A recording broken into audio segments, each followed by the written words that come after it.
వెళ్ళటానికి వీలులేనే లేదు. నేను పాస్ట్ గాను కదా వెళ్ళిపోవచ్చు, అలా కుదరదు.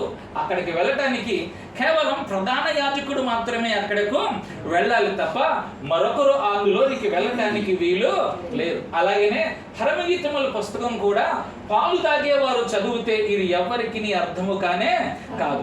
ఇది మాంసాహారం అంటే బలమైన ఆహారము తిను వారికి మాత్రమే, అనగా కనీసం 15-20 ఏళ్ళు దాటిన ఆ సంఘంలో సహవాసం కలిగిన వారు ఈ గ్రంథాన్ని ఆధ్యాత్మికంగా మాత్రమే వినాలి, చదువుకోవాలి. ఇది భౌతికమైనది కాదు, ఈ పుస్తకం ఇది ఆధ్యాత్మికమైన పుస్తకం. అందుకనే దీనిని పరమగీతము అన్నారు. పరమ అంటే ఇహలోక సంబంధమైనది కానే కాదు. చాలా మంది పరమగీతాల పుస్తకాన్ని చదువుతూ ఇది ఇహలోక సంబంధమైనది, ఇది బాహ్యమైనది, ఇది శరీర సంబంధమైనది అని తలంచి ఆలోచన చేసి ఆ పుస్తకాన్ని చదవటం ప్రారంభిస్తారు. అందువల్ల వారికి ఏమీ అర్థము కానే కాదు. కానీ దీనిని బలమైన విశ్వాసులు, బలముగా ప్రార్థన చేసేవారు, బలముగా స్వార్థలో ఉండేవారు, దేవుని వాక్యాన్ని ఎక్కువగా చదువుతున్నవారు దీనిని అర్థం చేసుకుంటే ఆధ్యాత్మికమైన మర్యాదలు, ఆధ్యాత్మికమైన మర్మాలు, ఆధ్యాత్మికమైన సత్యాలు, ఆధ్యాత్మికమైన ఖగోళ సంబంధమైన విషయాలను ఇందులో మనం నేర్చుకోవచ్చు. ఇందులో పొర్లి పారుతున్నాయి. ఇవి జుంటె తేనె దారుల కంటే మధురమైనవి. దేవుని వాక్యము సత్యమైనది.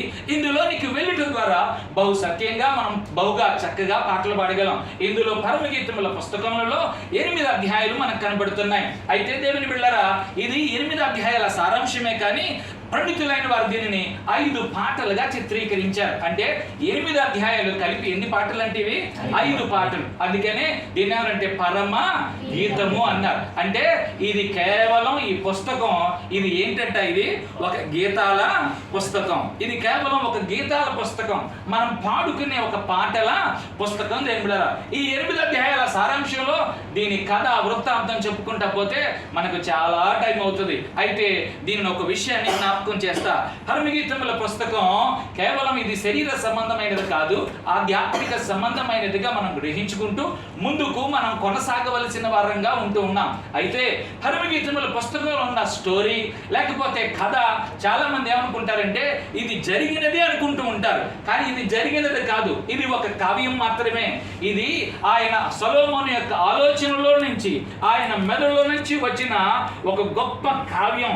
ఇది ఒక గొప్ప రచన అన్న విషయాన్ని జ్ఞాపకం చేసుకోవాలి. అందుకనే ఈ స్టోరీలోనికి వెళ్ళటం లేదు కానీ వాక్యంలోనికి వెళ్ళడానికి ప్రయత్నం చేస్తూ